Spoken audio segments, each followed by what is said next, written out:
So what's being rewarded with the crown of righteousness? Answer: fighting the fight of faith, running the race of faith, keeping the faith, a life of believing Jesus, trusting the promises, banking on the one who's promised to help you, be with you every day. That's the life of faith that's being rewarded. And then he says, and this is to include Timothy to make sure the argument works, this crown will be rewarded to me, which is no encouragement to Timothy if it can't be his.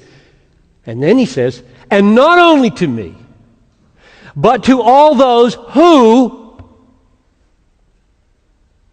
and then he didn't say, believe, or fight the fight of faith, or finish their race, or keep the faith. He didn't say any of that. He said, this crown will also be given to everyone who loves his appearing.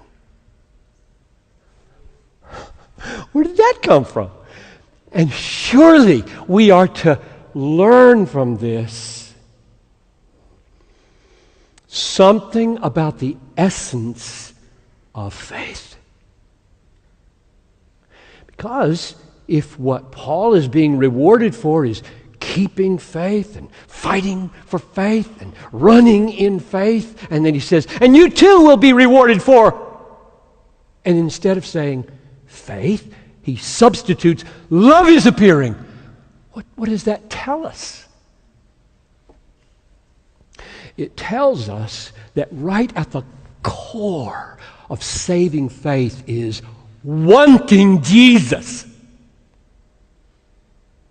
desiring Jesus, craving fellowship deeper, longer, forever with Jesus. Faith is not simply acknowledging facts about Jesus. It is wanting his appearing. And you don't want somebody's appearing if you don't like them. You don't love them, want them to be near. So, what gets rewarded with the crown of righteousness?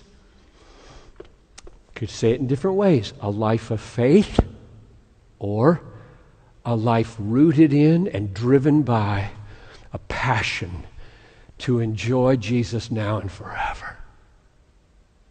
You want him. You want him. Desire his appearing. Long for his appearing. So, don't think this is just for pastors because it's addressed to Timothy. He said, all who love his appearing. That's you.